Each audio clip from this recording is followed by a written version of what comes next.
আসসালামু আলাইকুম, সিলেটি মাম ব্লগস থেকে সবাইকে স্বাগতম। তো আজ আমি আপনাদের জন্য নতুন একটা রেসিপি নিয়ে এসেছি। তরি দিয়ে শুটকি রান্না করব।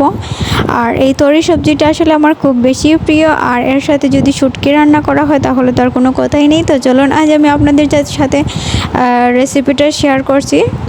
তো এখানে আমি তরিটাকে এভাবে গোল গোল করে কেটে নিচ্ছি।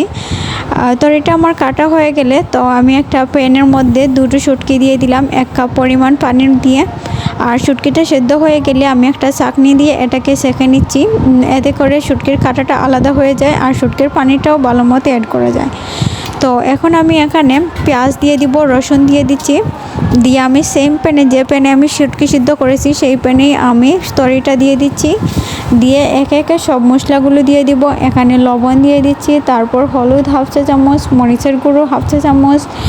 এখানে আমি গুঁড়া মরিচটা কম ইউজ করছি আর বেশি করে কাঁচা মরিচ ইউজ করব। এতে করে খুব ভালো হয় খেতে, কালারটাও খুব সুন্দর হয়। আর এখানে আমি আলুও দিয়েছি। আসলে আমি প্রত্যেকটা সবজির সাথে আলু ব্যবহার করে থাকি। আলু ছাড়া সবজি খেতে খুব একটা ভালো লাগে না। তাই তো যাই হোক, আমি এখানে মিডিয়াম টু লো হিটে তরিটাকে কষিয়ে নিচ্ছি ভালো করে। দেখতেই পারছেন তরিটা কতটা সফট হয়ে এসেছে আর কতটা জল ছেড়ে দিয়েছে। তো এদিকে আমি মাছ ভাজি করে নিচ্ছি তরির জন্য।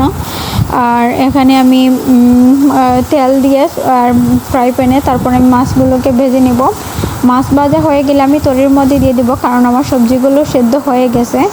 তো যাই হোক, আমার মাছ ভাজা হয়ে গেছে। এখন আমি তরির মধ্যে মাছ দিয়ে আর এটাকে আরও 2 মিনিট ভালো মতো জাল করে নেব।